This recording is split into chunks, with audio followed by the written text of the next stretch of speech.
from the beginning, that was just a dream that I had. I just thought it would be a great way to serve fire departments, to be able to say, listen, I know you can only make 1 or 2 trips, but if you come here, at least you might be able to see 2 or 3 trucks instead of just 1, right?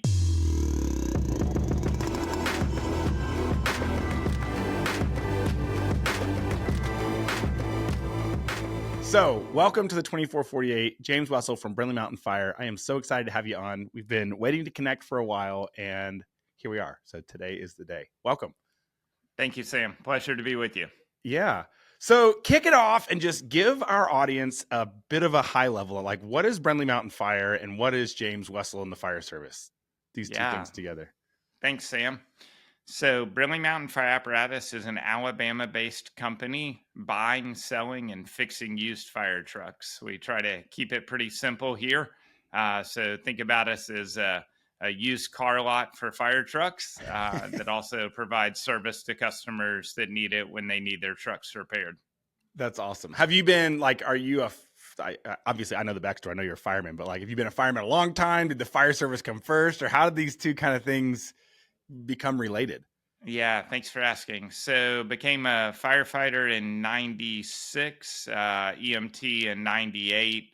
So I still stay, I wouldn't say active, but around. I'll run a few calls from time to time, but still active in the department in a lot of ways. So that came first, Sam. Yeah. So it was through being a firefighter EMT and our fire department in 1999, 2000, having a really bad purchasing experience for a used fire truck, that I felt led to start a business providing used fire trucks to other customers, hoping they wouldn't have as bad of a purchasing experience as we did.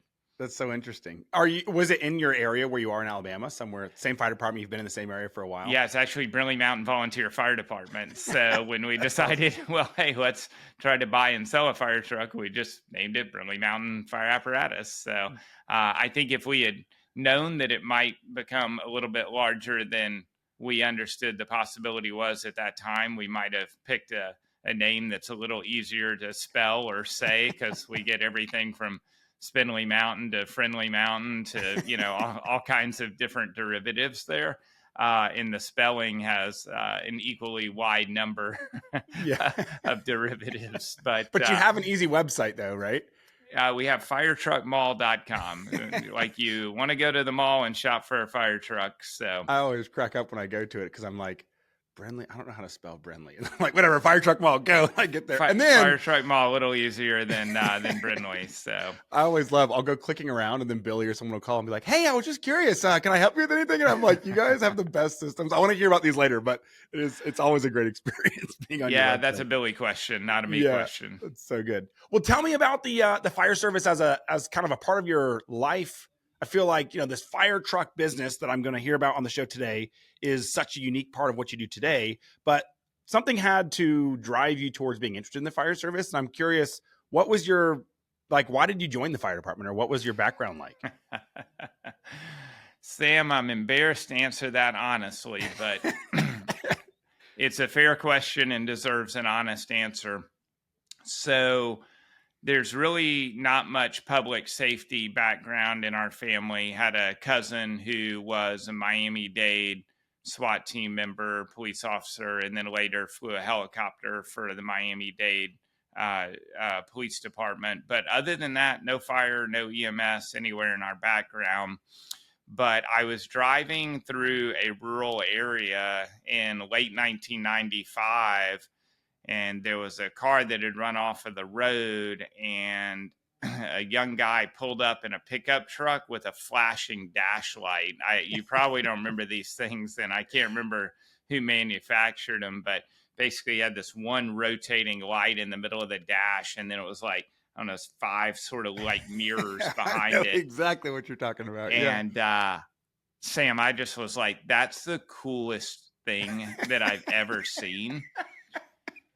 And so afterwards, I basically went to the guy's house because I saw where his truck was parked, and I knocked on the door and I said, what do I have to do to get a light like that for my truck? And he said, well, you joined the fire department. I said, well, tell me how to join the fire department because I want to have one of those lights. That So is I wish it so was a funny. little more servant hearted or altruistic, but it was really, I just wanted a dash light for my truck. You know, And I when was similar about the walkie-talkie. I was always a radio nut, and I was like, "Oh my god, what do I have to do to get a radio?" And so it was like always my life's mission. And if becoming a firefighter was what I had to do, I Yeah, had to no, the do a radio didn't hurt my feelings either, right? So, I got a That's so radio, funny. I got a dash light, I've got my helmet always somewhere in the car where everybody can see that, Oh I've yeah. got a See, the fire first helmet. honest So, fireman to join the show, everyone else tells some story, and it's like, you need the radio, the yeah, dash light, and the helmet. Fair. no, I wish it was something else, but I have got to have that dash light. That is so And funny. when I had a black Ford Bronco, and when I first put that dash light up there on the dash of that Bronco, I was like, yeah, I mean, How old were you in this is worth '95? it.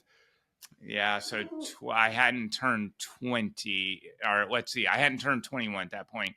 I was 20 when that all happened. Oh So. yeah, so prime age to be joining the fire service. I think I joined in 2011. I was 21 when I joined the fire department. So Okay. yeah, similar age. And so, while we're in the true confessions here, I can't tell you how many hours at night I would go out there and turn that dash light on and just stand there and look at it.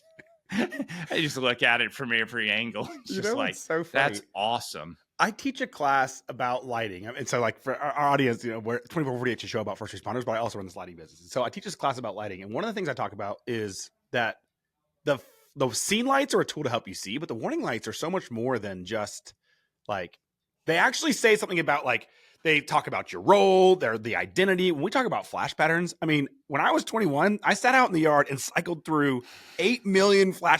Okay, I want the X on the back, and I want double on the front, and white and whatever, And that was like, I mean, I had more time than I had since, and so I'd sit there and do that. But it actually says something like I talk with our engineers all the time. When you build a flash pattern, you're actually helping someone form their identity as a public servant. And like, you don't understand how important that pulsing back and forth literally means like so much more than just the square wave on a That's awesome. That's a great way to look at it. Yeah, it did. It's like, that's the identity of the first responder. And oftentimes the color matters. And it's like, okay, well, what? Yeah, you find like sometimes the young guns that are just ready to go, kick the door in and grab the nozzle. They're going to be, you look at their trucks, they're flashing 8,000 flashes a second.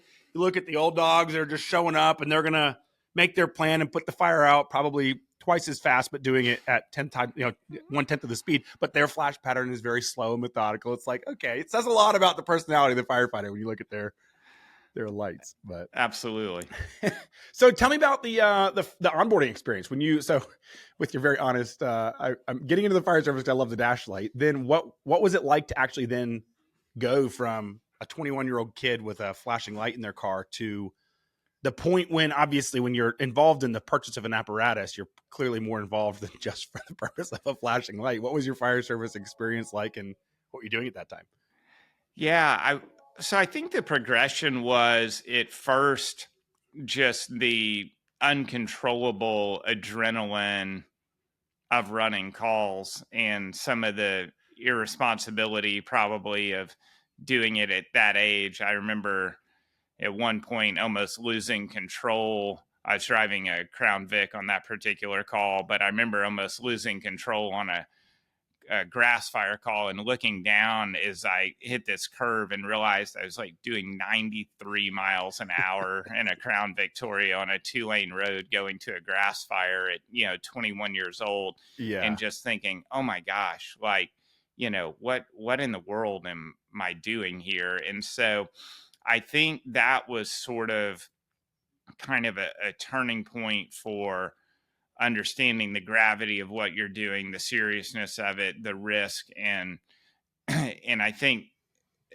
beginning at that point to say, okay, like this is more than just the adrenaline junkie of, being able to turn on lights and sirens and, go fast. And I think, I don't know, even from that point, how much I, even broke the speed limit going to calls at all over the next, 27 years, maybe a few select calls where I felt like it was really, Particularly valuable or warranted something. Yeah. at some level. But I think really just begin to say this is a serious responsibility. I have to take it as such. I have to be careful and prepare better for calls and things like that. So, I think probably that was started me on the course to becoming an officer, became a public information officer, became an EMS officer in the fire department, served as treasurer for many years. And so that put me more in a position of decision making and authority. So when we decided to buy a used fire truck, Sam, I said, I'd like to be part of that. I was heavily involved in the finances. And so that I'd been in the department about 3.5 years at that point. And so we bought this fire truck, and we bought a used fire truck with a warranty because we thought that was really important to our department. We didn't have a lot of money, and we're spending a lot of what we did have on a fire truck. And so we bought this truck with a warranty, and we bought it from a used fire truck dealer that we didn't know wasn't reputable. And then the truck had issues and the warranty became a real problem. And it was a very difficult situation for our department financially and operationally. Interesting. And so at the conclusion of that, and as you probably know, my worldview is a Christian. And so I was just praying about, okay, God, I feel like you're teaching me something in this, but I don't know what it is. And as I prayed about it, I just really felt called to buy a used fire truck and park it in my driveway and call fire departments out of the yellow pages. Hopefully you remember the yellow pages. I do, just barely. And the Lord provided a buyer for that truck. And so we're now 22 years later, still doing the same thing. We don't use the yellow pages as much anymore. Now we do podcasts. Yeah, exactly. There we go. Coming along with the times. Yeah, that's too exactly. Funny. So were you businessy, or like what? I feel like when, to go from at 21 years old, I mean, I don't know if were you on a path for school, or were you like in business, or what was kind of your motivator, your driver in your non-volunteer fire service life? Yeah, great question. Thank you.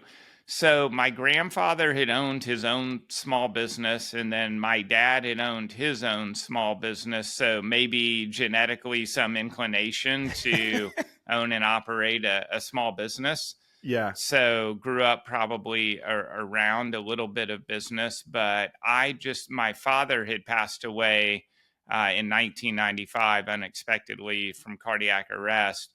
But my plan had just been to go work at the small business that he had. And so I was in school, I was going to college to get a degree in business. And then I just kind of assumed I would go work there, and then kind of ended up on this path instead of being able to explore my interest and desire to do business combined with something I love, which was the fire service. So the sort of intersection of the fire service and business has just been a really sweet spot for me. That's awesome. Did you ever actually work in other businesses, or was Brindlee Mountain your first foray into the professional career?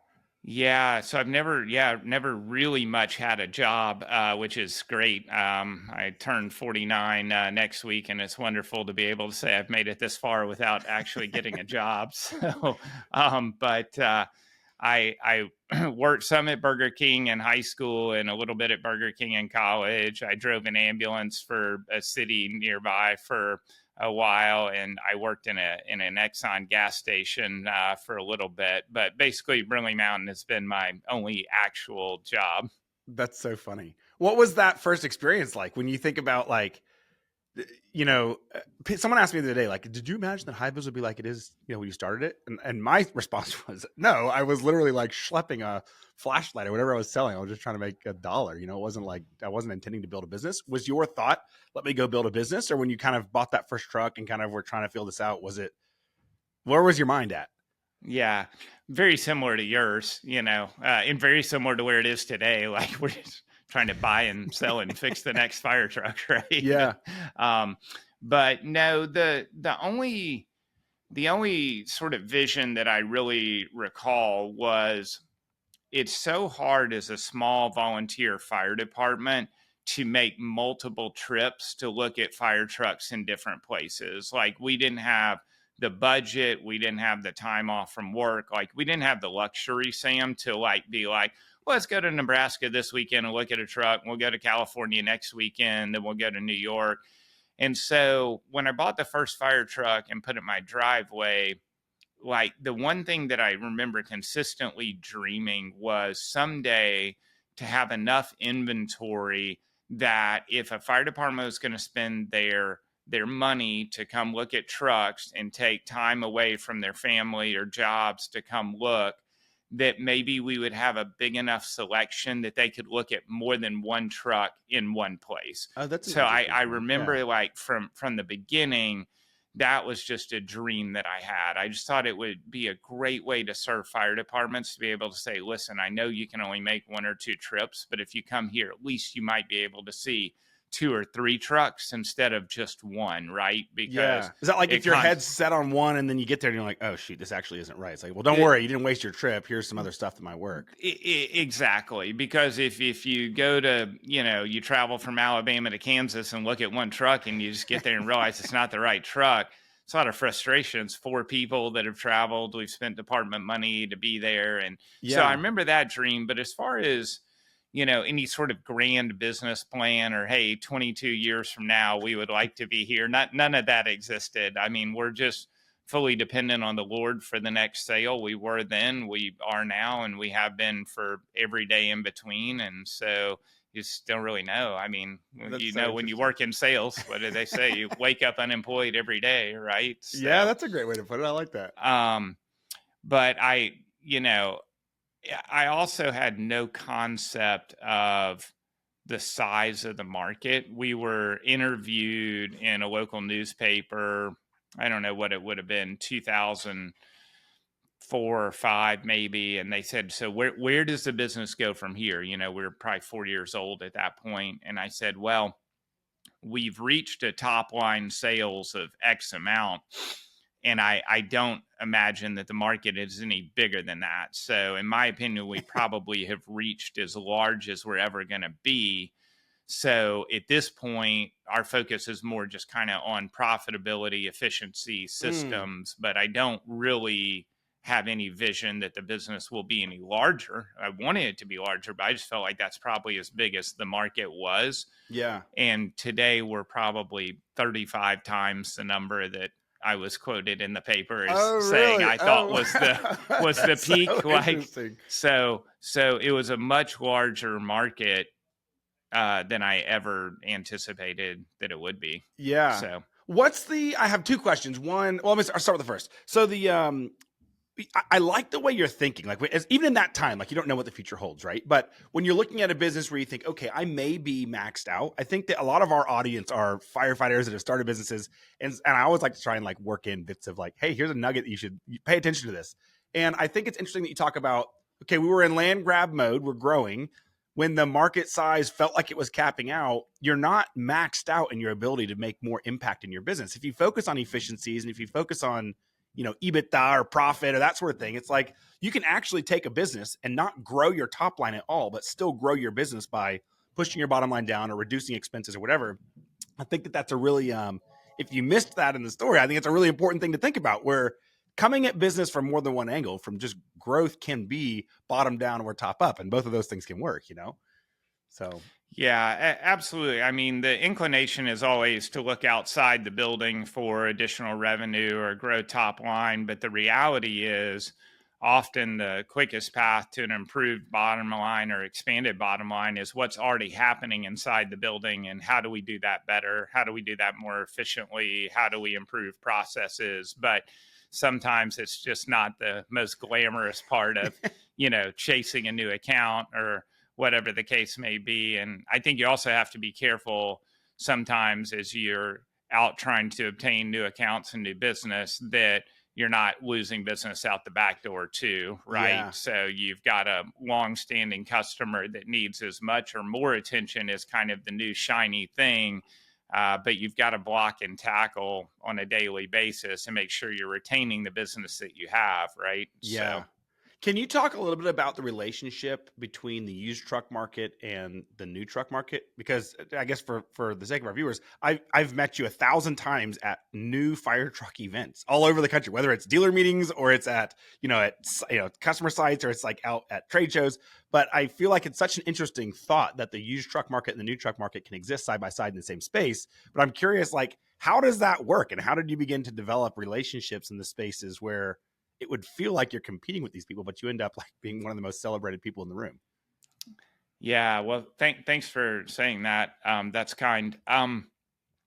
So they're really not competing. I would say no more than a handful of times in any given year do we have a customer on the fence between new and used. You would think that it would happen frequently, but it really just doesn't. The customers who buy new fire trucks buy new fire trucks, and the customers who buy used fire trucks buy used fire trucks. And I think the delta between the used fire truck cost and the new fire truck cost is really what segregates those customers pretty significant. substantially. It's significant. Yeah. I mean, our average, the average fire truck we sell, and I'm sort of ballparking this, but it would be way less than 50% of the cost of a new fire truck. So it's occasionally if we end up with we might end up with a 1-year-old truck that somebody got rid of for some reason. Like, you might have a customer's like, oh, here's a 1-year-old truck we plan to buy new, but here this is, maybe we'll just buy this instead. But that may be, 5 times a year, inconsequential to the market. So the new fire truck manufacturers and distributors don't look at us and say, oh, here's a competitor. They say, hey, here's somebody that can help my customer that's buying new who needs to get rid of a used truck, or here's somebody that can help my customer that has $100,000 and needs a tanker and is no threat to ever buy anything new, but I can help them by connecting them with Brindlee. They're going to get a reputable company. They're going to get a good purchasing experience. They're going to get a warranty. So I feel like we're very complementary to the new dealers. There's really no competitive element there. Was it always the case, or was that something you kind of had to breed that or foster that relationship of positivity between the two? Yeah, thanks for asking. Great question. It was really always the case, Sam, because when we came in, we had the financial ability to buy trade-ins, and trade-ins were just kind of a chronic thorn in the side of the new manufacturers and the distributors, the dealers, because inevitably in their sales process, the customer says, hey, I have a used truck. What do I do with it? It'd be really helpful if you take it in on trade.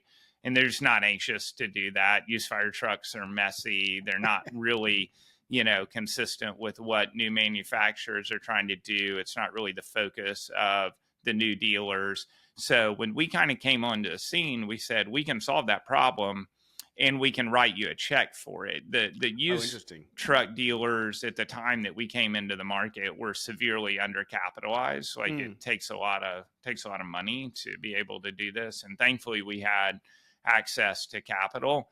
And so when the new dealers said, gosh, here's somebody that will do what they said they were going to do when they said they were going to do it. And if they say the check is going to be here Tuesday, the check is here Tuesday. They're like, these people are solving a lot of problems for us and our customer. So it was received warmly from the get-go. That's interesting. It's actually really funny. The topic of capital is one that's not an easy topic for many business owners to just even wrap their heads around, especially in, like I never went to college. I'm not a trained business person. So in college, especially in the MBA programs and stuff, they talk a lot about how you can leverage capital to work for you, almost like it's another employee. And when you think about like many small business owners, it's like, all right, I've got $2. I need to go turn these $2 into $4. So I'm going to spend one. I'm going to hope I don't need to spend the other. And I'm going to go, work the delta difference between those two. And thinking about how capital works in a business, did you have was it family that was experienced in capital management, or was it good partners, or how did you begin to develop those skills or critical thinking abilities where you could then say, okay, one of the core things that makes a used fire truck business work is access to capital, and how do you kind of weave those together? Yeah. Again, great question. I really enjoy the financial aspect of the business. Capital is really fun to think about. So I get excited to dig into that a little bit with you. So the first truck was a $10,000 loan from my mom, Fair. which was a great conversation of, hey, Mom, I I'm gonna buy want a to fire buy a truck. used fire truck and try to sell it. She said, honey, that's a great idea. I think you would be great at that. I said, okay, will you loan me $10,000? So that was the first one. So it sold, and we were able to recycle that money. I don't remember if I actually paid my mom back. Hopefully, she won't listen to this podcast. It might trigger a phone call of where's my $10,000, and I don't know what that interest would be. 22 29 years later. later. Yeah, Exactly right. So then we were presented pretty quickly with the opportunity to buy, I think it was 4 trucks at one time. It's like $109,000, right? That's a big difference. Yeah. Yeah. And it, 20, whatever, 4 or 5 with my background, driving an ambulance and, sort of working at Burger King, working at a gas station, like $109,000 is it's a big number. It's a big number now. It was a real big number 22 years ago. So that was sort of a fish or cut bait moment here. It's like, okay, like, are we really doing this? So I went to the bank and I said, like, I really don't understand anything about debt or debt markets or, capital. All these terms are fairly new to me. I'd gotten a degree in business, so I understood these from a textbook standpoint a little bit, but not in a real world context. You're not sitting there across from a banker when they're asking you, all right, well, here's the next 10 things I need to know, right? Exactly. So that began a journey for me of trying to understand what the bank is looking at. So we had a relationship manager at the bank, but they're also sort of the mouthpiece of the credit and underwriting department, which often isn't customer interfacing. That's more sort of back office type work that's being done and then communicated back to the relationship manager. And so I just asked our relationship manager, Sam, I said, I want to see what they're seeing and understand the business the way that the bank understands the business. Interesting. So they said they really hadn't seen that question much before, but they gave me access to their credit and underwriting guys. Oh, really? And so I spent a lot of time with them, and I said, I know how I see the business, but tell me what you see when you look at the business. What was different? So it's completely different. It's totally different world. The spreads that they're running, the modeling they're running, the ratios they're running, and they're talking about fixed charge coverage and cash flow leverage and debt to tangible net worth and so on and so forth. And I'm like, I don't know what any of these things mean. Like, this is not the lens by which I view the business. And what was your lens, just to put that in contrast? Just purely cash basis. Like, you have cash in the bank or you don't have cash in the bank and you're trying to, it was a very non-accounting type approach, right? Yeah. It's just kind of like, well, if I can sell it for more than I bought it for, it's probably going to be okay. And at some level, fundamentally, that's accurate, but there's a whole nother world of accounting that's happening underneath all of that needs to be understood. And that's how to evaluate how risky that type of transaction or that type of business model is, right? Yeah. And what makes you credit worthy to a lending institution? What doesn't? What are the red flags? So I just began to ask, like, what are the best practices of the businesses that you lend to? Like, what are the 5 things that you love most about the customers that you love most? Like, why do you love them? What is it that the customers of the bank are doing that make you cringe when they walk through the door? Like, I don't need specifics. I don't need to know that it's, Sam. Like, I don't need to know that, but just tell me, like, things. Yeah, exactly. What are the commonalities amongst your best and worst customers and so on and so forth? Such a good set of questions. So over a couple of years, I felt like I really began to get a good understanding of how banks look at the business. And I think that helped us position the business correctly to have the credit relationships that we needed, because pretty quickly it got real. I Yeah, mean, you're right. A we're like, $100,000 check. It's not chump change, you yeah. know? And it got bigger fast, Yeah. right? And then people are calling and saying, well, here's a $300,000 fire truck, or, Yeah. we want to take these 4 late model trucks in, but it's $1 million. Like, are Yeah. you good with $1 million?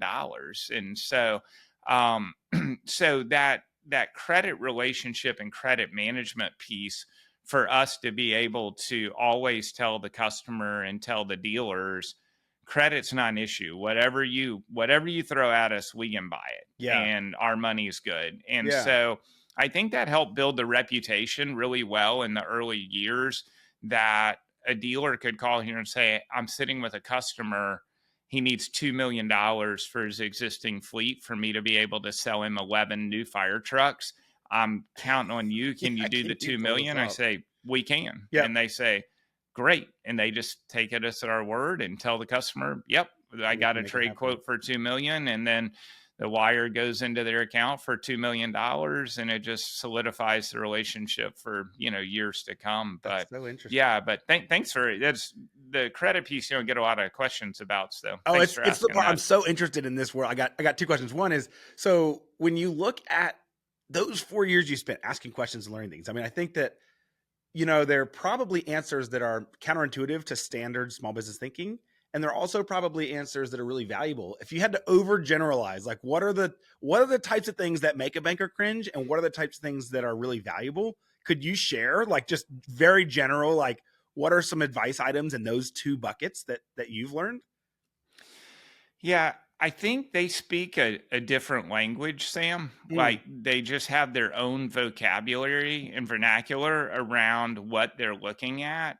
And so being able, I guess, to be bilingual in some degree, You almost have to to learn be their able to, lingo so you can speak about your that, business in their language. that's right. To be able to, speak fireman during the day, but then be able to go to the bank and sit down with the credit folks and say, here's my ask, and then here's how we're looking at it, and then be able to be like, wow, okay, we have a ton of comfort that you understand the bank and you understand the bank side of the transaction. Oh, yeah. And you're looking at this the same way we are, and you've thought through this, right? Because you're never going to convey confidence in somebody when they come in and they haven't, like, if somebody comes to you and they haven't thought through a single question that you might ask, right? Like, Yeah. you go to sell your product to a fire department and you're like,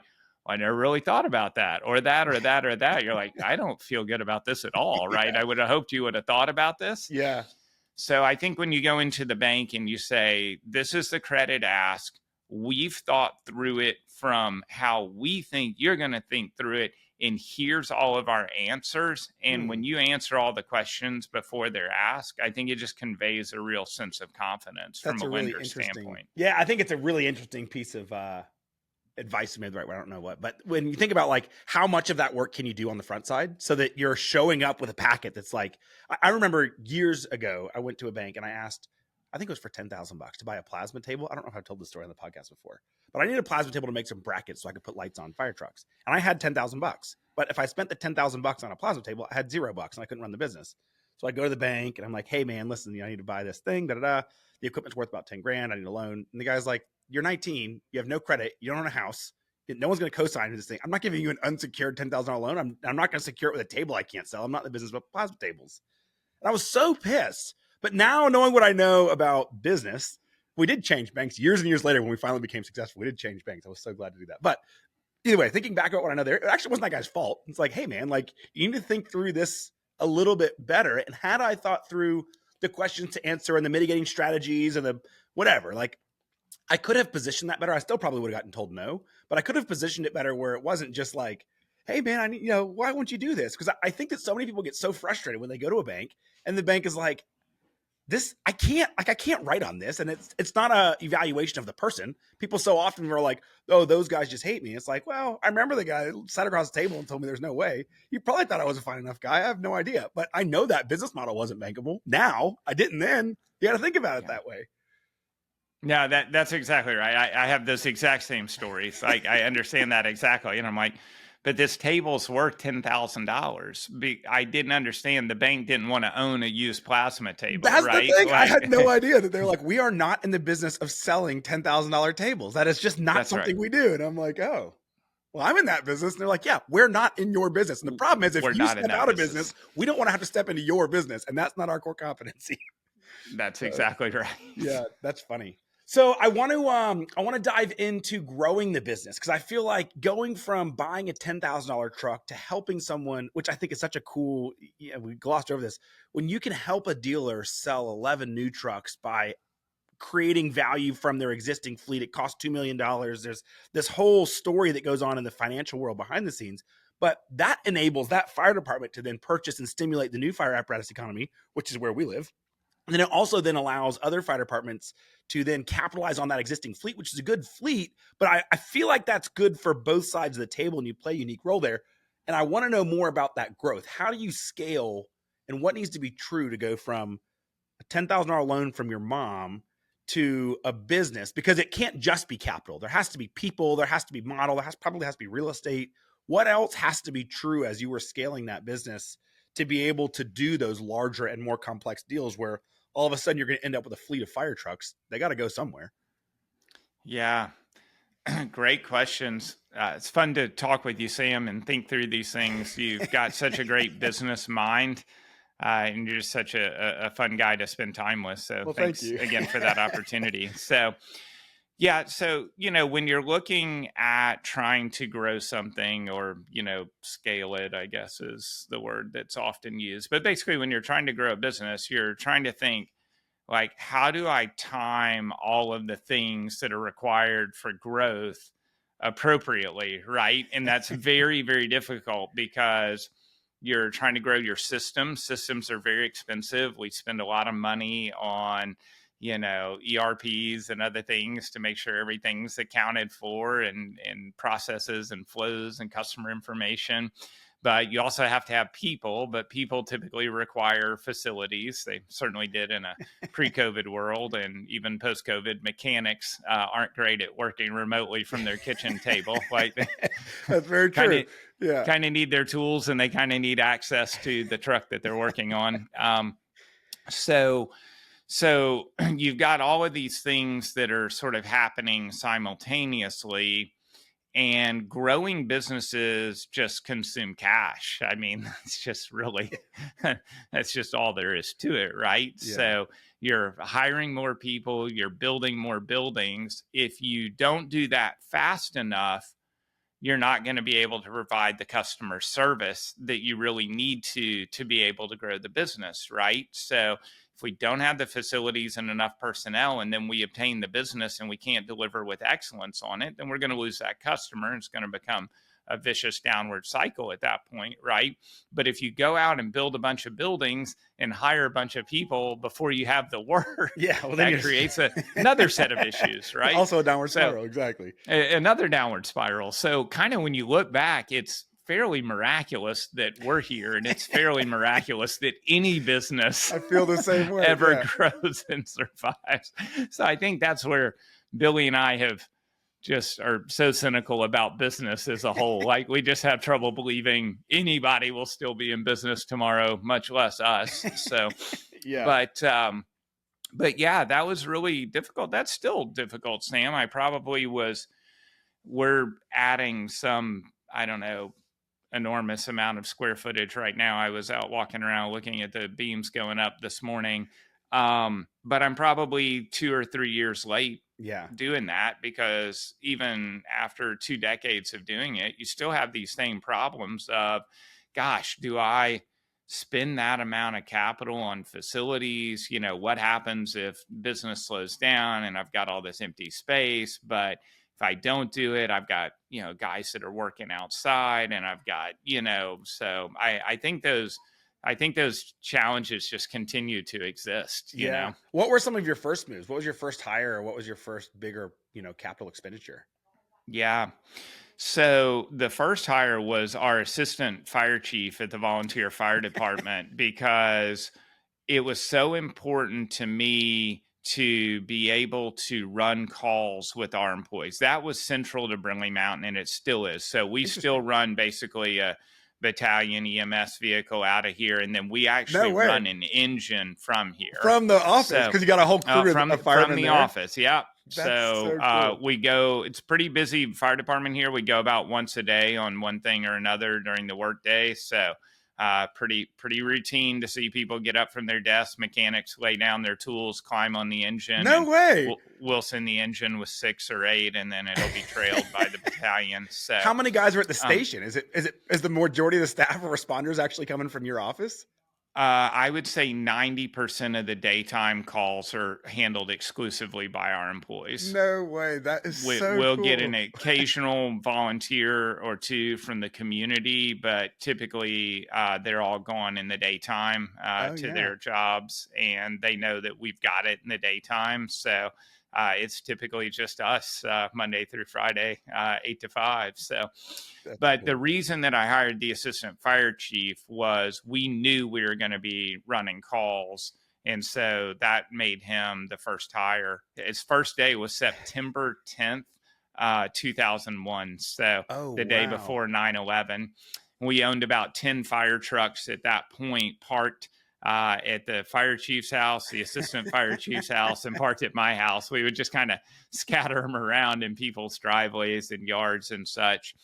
And so after his first winter, Sam, of working on fire trucks in his driveway, he said, "Hey, this is really fun. I love working with you. We have to do this inside. Next year, it's cold." Yeah, I used to build our FDIC booths outside in the driveway, and I remember I'm not doing this. And getting rained on. That's awful. Big blue tarps aren't fun. Yeah.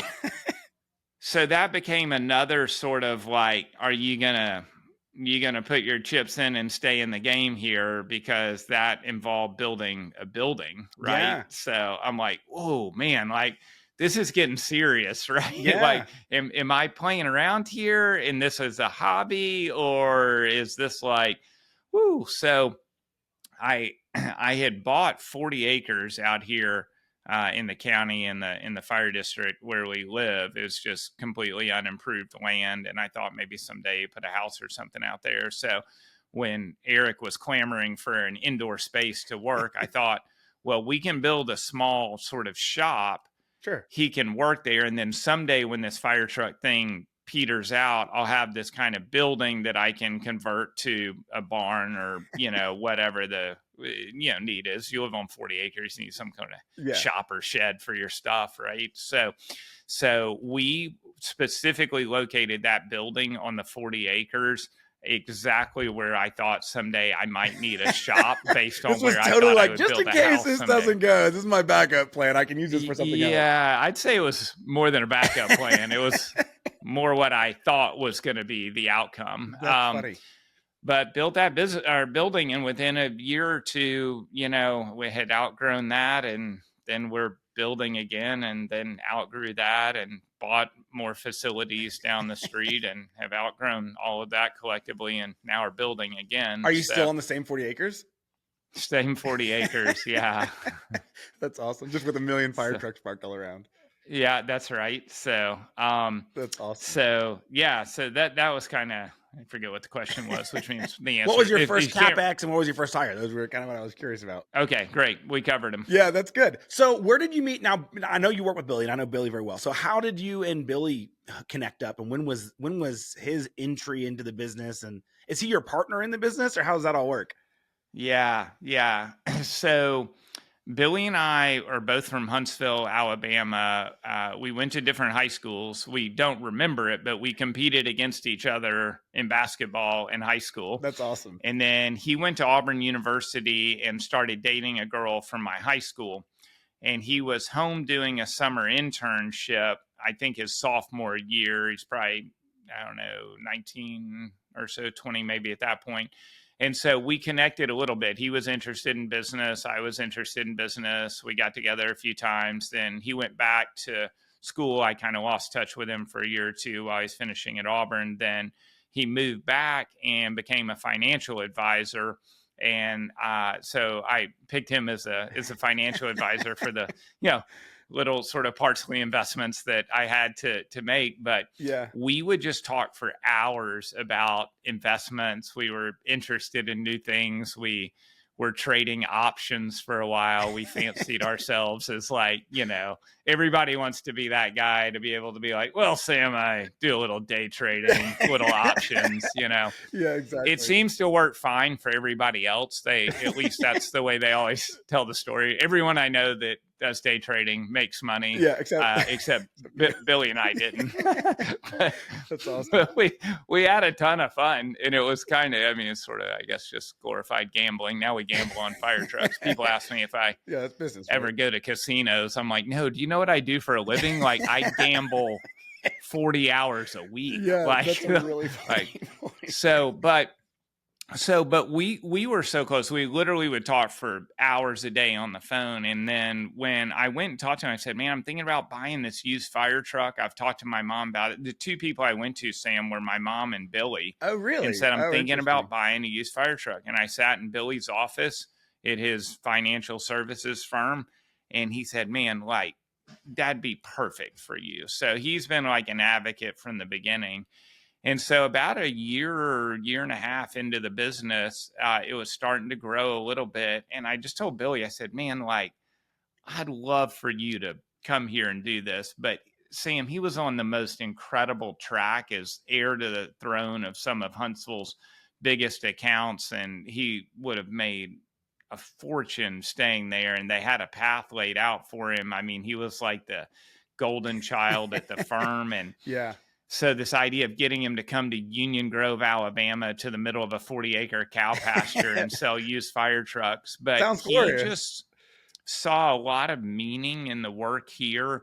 He liked the tangible aspect of the equipment and the people, as opposed to just sort of kind of moving stocks and bonds around all day, even though it was a really lucrative profession. But when he told his in-laws, hey, I'm leaving the firm and I'm going to sell used fire trucks in Union Grove, Alabama, I think his sweet in-laws, who I knew, were a little bit like, wait, you're going to do what? But but Billy came at probably half the salary he was making at that point. His last day at the firm, they threw a little party for him, and I picked him up in a fire truck and drove him away from the party in the fire truck.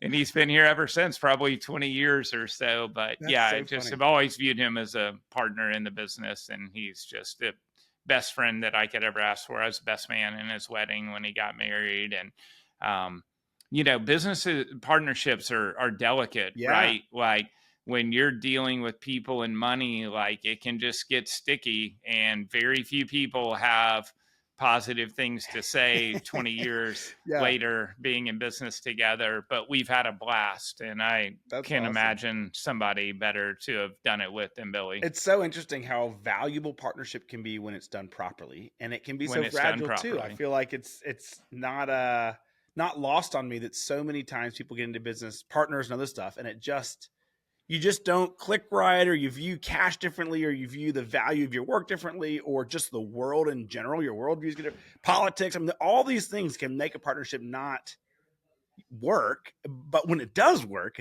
it's truly magical. Cam and I, my wife and I, we have the most different personalities you can possibly have, but we have very strong alignment in work ethic and worldview. And so, like, morality and I mean, we're both Christians as well. And when you think about that, those two things binding us together by how hard we work and what we believe, and then you think about all the other stuff, the fact that she is like completely different in style and completely different in execution, completely different in management, and completely different that can work really well. And obviously we're married too, but if we weren't married, then you think about other business partners that are just friends. Like, you have to find those complementary relationships that you can just plug together, versus like, you have someone exactly like you. That's a good chance you're going to butt heads. Yeah, absolutely.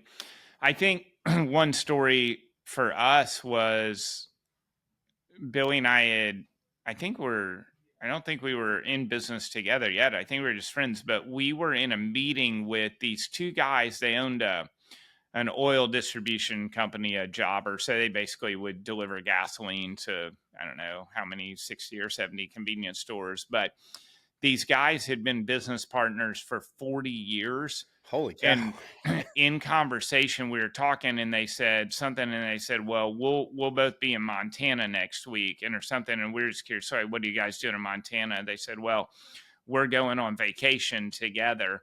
And Billy and I were both like, wait a second, you guys have been business partners for 40 years. And when you have a week off, you guys want to go spend it together. And they're like, yeah, absolutely. And Billy and I were like, we want that. Yeah. Like, that's awesome. That's right. So cool. So we're not to 40 years, but you know, we're 20 plus and we've had a blast and haven't had a major argument in probably the past 15 or so. That's good.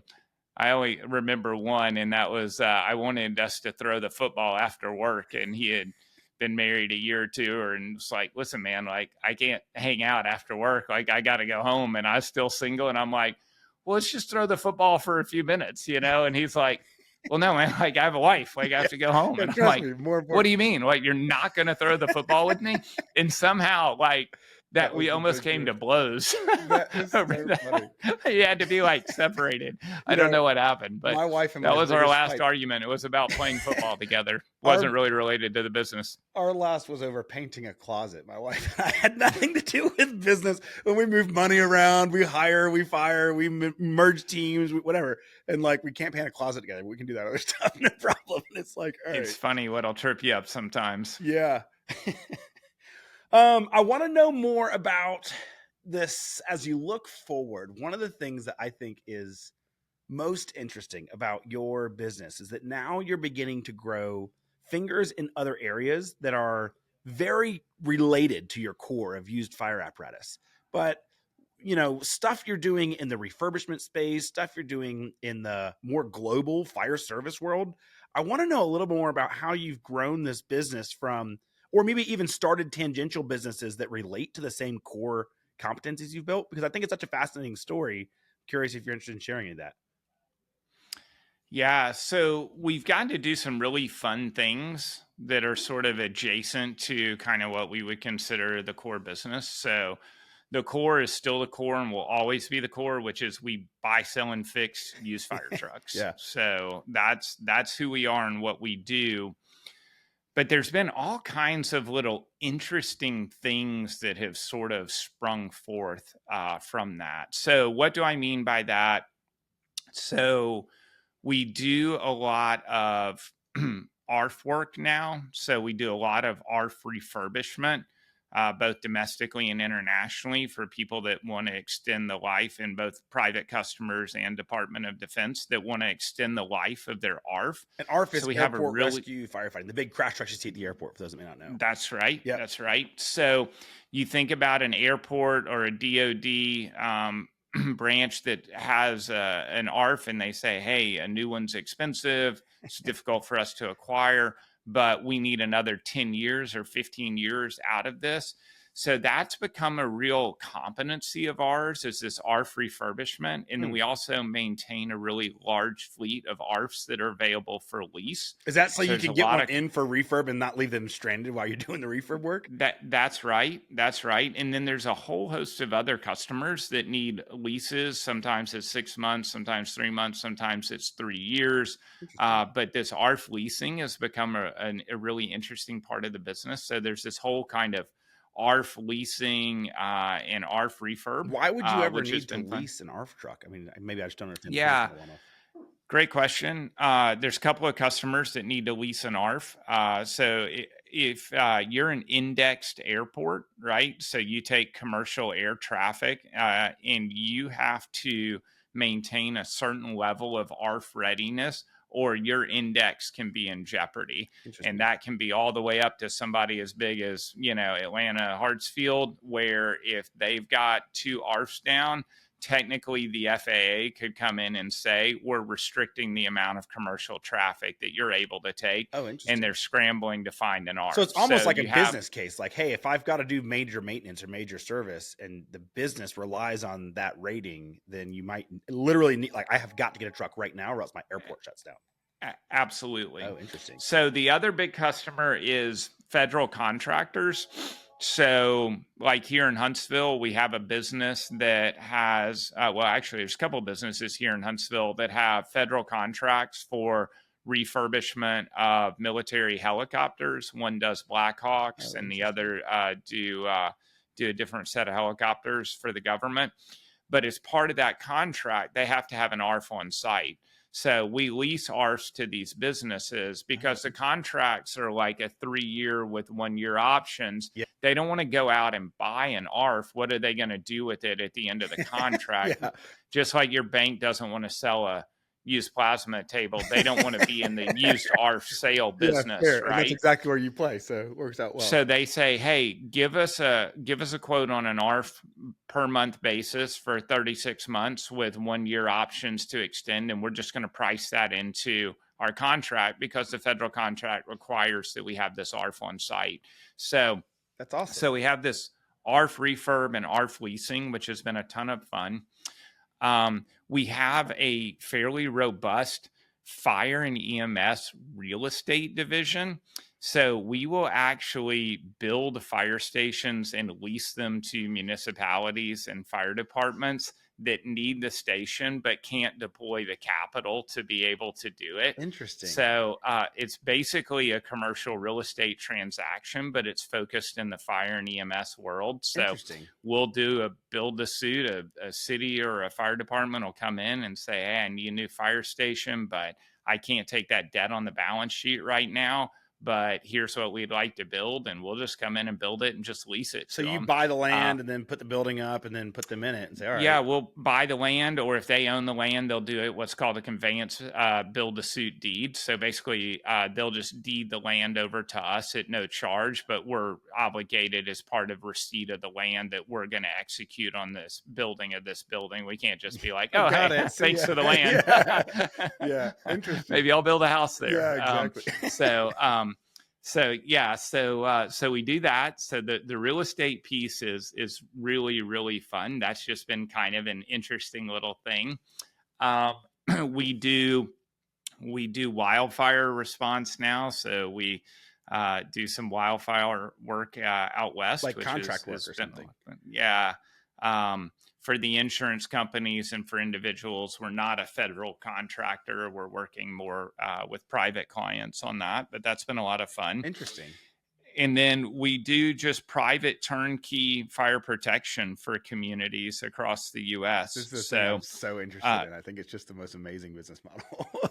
It's so fun. It's probably one of my favorite parts of what we do holistically as a business. What does it mean? What is private fire protection for communities? What's that look like?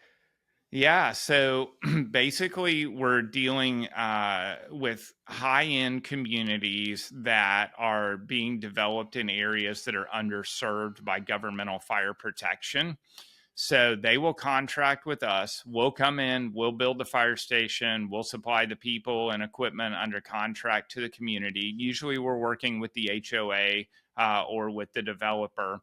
And then we private label everything. So, Jasper Highlands is one of our fire departments. So we have 2 fire stations there that we own. Those are our people on the trucks. Those are our trucks, but just simply says Jasper Highlands Fire Department on the door. So you wouldn't know it from the community. It's not like, Golden Mountain Fire Truck Fire Department. Like it's it's 100% seamless. When you come into the beautiful mountaintop development, 1,150 lots of Jasper Highlands, you see Jasper Highlands Fire Station number 1 and a whole fleet of Jasper Highlands fire trucks. And it's completely seamless to the consumer that's actually, instead of those being government employees in there, those are our employees, and it's just being operated in a privatized format. Why do places like that exist? Like, why wouldn't the local town just do like, okay, it's Why isn't there a thing? Yeah, it's usually in a place where they just, despite the tax revenue related to it, aren't able to give the time and attention that it's needed. So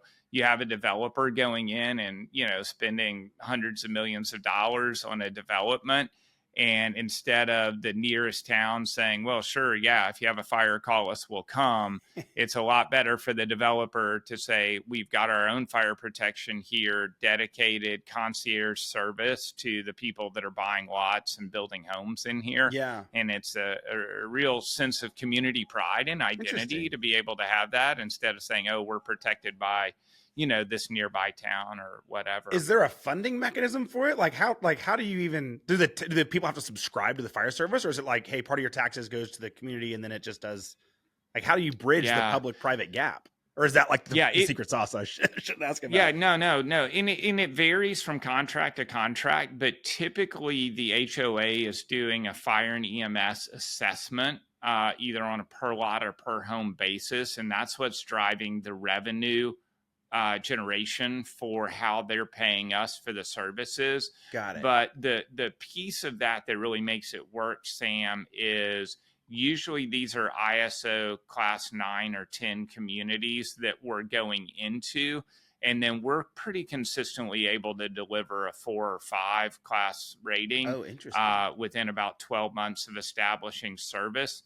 And because we're providing service to pretty expensive homes, although ISO isn't used consistently by all insurers exactly the same in their underwriting, but generally speaking, our customers are saving 3 to 4 times on their insurance what they're paying for service. Interesting. So it becomes a real win-win proposition for the community. And I guess the insurance companies probably would prefer it because they would rather have a good fire department, because prevention is better than a cure. They don't want to write a claim on a house that burns down, especially an expensive house. Yeah, I don't want to speak necessarily on their behalf, but my understanding from them over the years is we would much rather accept less premium and no loss than a loss. Yeah, I think that makes perfect sense. So we would rather the premium on this home go from $7,000 to $3,500 than to have a $1.2 million loss. That's a very interesting way to look at it, and a good point. So I really enjoyed that aspect of the business, Sam. That's certainly one of my favorites. Other things that have kind of become offshoots of what we do, or we do operating leases of fire departments, trucks. So basically we will own the equipment. So you hear leasing kind of used 3 ways in our business, and they're all very, very different. So one is what we would call a short-term lease, but that's really a rental. That's you call here and you're like, hey, I need a fire truck for 90 days because I've got one out of service. So people say need to lease a fire truck. That's kind of a rental, is sort of how that's being used. Then you have a financial product that's available to tax-exempt entities called a tax-exempt lease. So sometimes they call and say, hey, I want to lease a fire truck. What they mean is they want to purchase something using a tax-exempt leasing strategy, which allows them to afford some balance sheet flexibility for them, and also allows them to get a tax-exempt rate on their debt. And so there's like that product. But then there's a true operating lease. So you look at like most Fortune 100 companies, they don't own their vehicles that they use. They're all leased through a variety of companies that provide, civilian vehicle leases, because there's a lot of advantages to the company of leasing over owning those.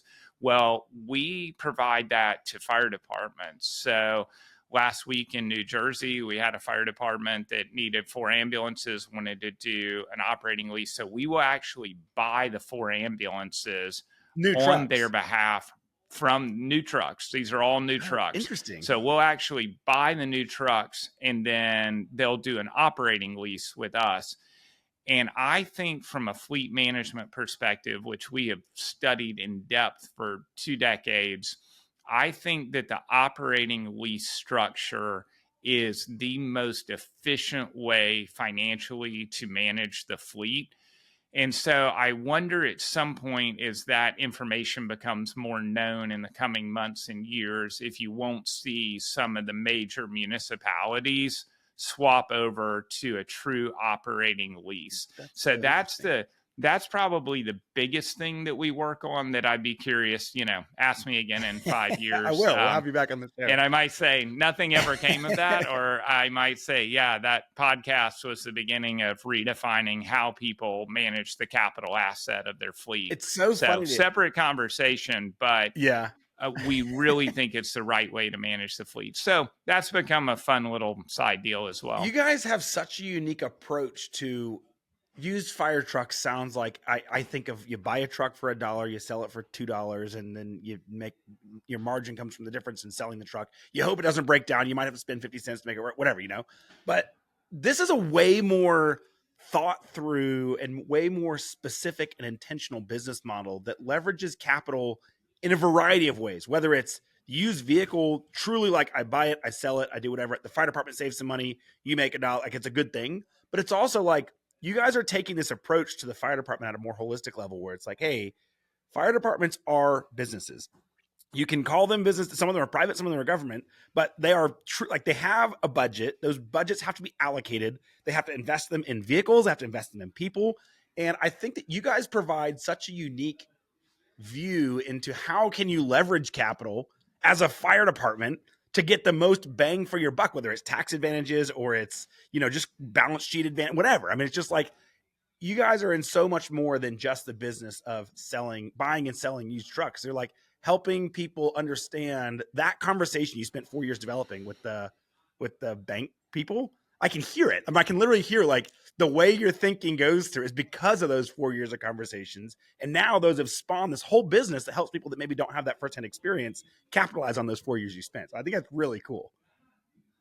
Sam, you're hired. If the lighting thing doesn't work out, give me a call because you got it. You nailed it. You're just much more articulate and charismatic than I am, but that's exactly right. So I'm glad that's recorded. I just need to, what you just said is exactly it. You have the essential of what we do here. That's so cool. I'm glad to hear it. Well, the other thing I want to hear about is I want to hear a little bit about the side of your business that maybe you do without the intent of having the recognition for it, but I still want to recognize it. Some of the things you guys do in the giving space, whether it's in the international space, taking care of communities that need it, or it's in the local space, I just think that you guys have built this reputation of being good stewards of what's coming into the business. And I'm just curious if you can speak a little bit to what you guys do for community engagement and what you do for like your whole friggin' staff running fire calls. Like that's such an impactful thing.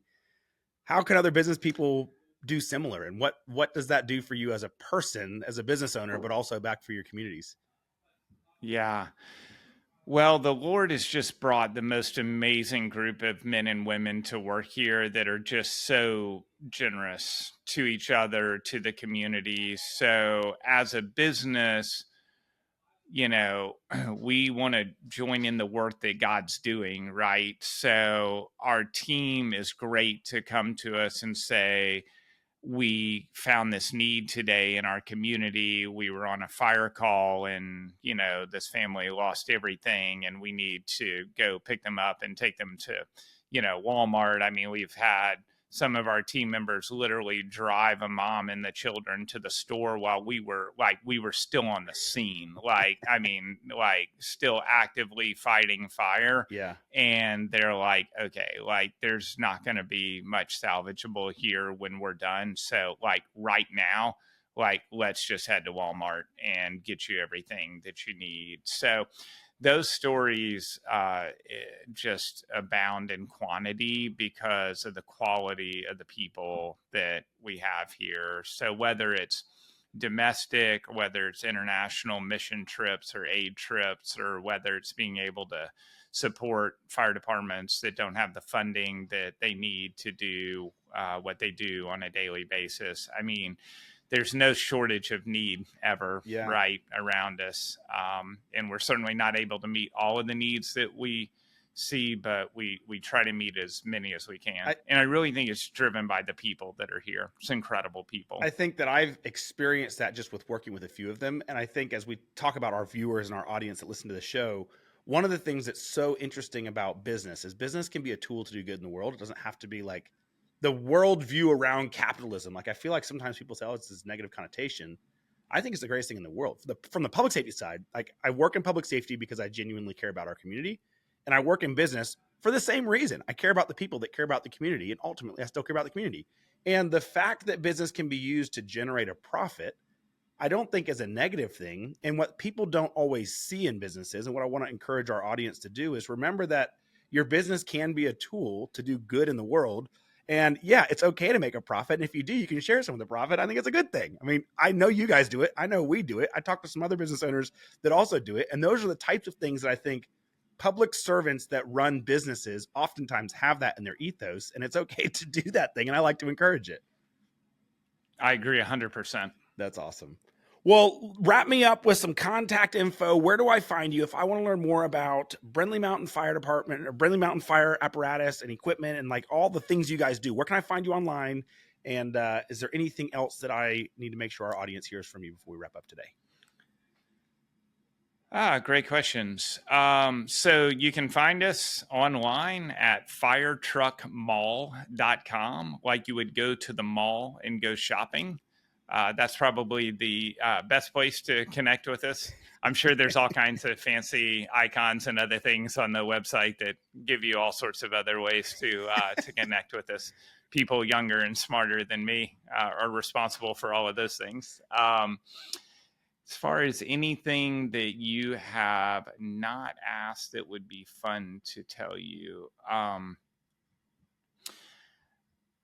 I think, Sam, I would just say thank you to the nation's fire service, presumably your audience or people that are involved in the day-to-day of providing fire and emergency medical services around the country. And I don't ever want to miss an opportunity to say thank you for that. I mean, it's people both paid and volunteer, literally putting their lives out there every single day for the good of others. And that's just a really big deal. So I think I'd like to say thank you. I'd like to say thank you to you and your company. You're just a fantastic guy to have in the industry. It's always a blessing to be able to interact with you and your company. It's just been, you're just one of the most fun people to come into the industry in all the years that I've been in it. And so just love you and your company and love what you stand for. And then, of course, always just my thanksgiving to God. I just told you my worldview is oriented around the existence of a God that has a plan for our lives. And I'm just thankful that I've been given an opportunity to buy and sell used fire trucks. I love the people I work with. I love the equipment. I love the fire departments that we get to work with. So just an enormous amount of gratitude, Sam. That's fantastic. Well, James, thank you so much for being on the show. I really appreciate you joining and of course, the kind words as well. You guys are doing great work. Keep it up. Thanks for the opportunity. Hey guys, thanks for listening. I hope you enjoyed it and learned something. If you want to be on the show or you know someone who should, head over to the2448.com and submit your business. Don't forget to follow and subscribe and give us a 5-star rating. If you thought it was 4 stars, still give us 5 stars or I will find you. See you next time. Later.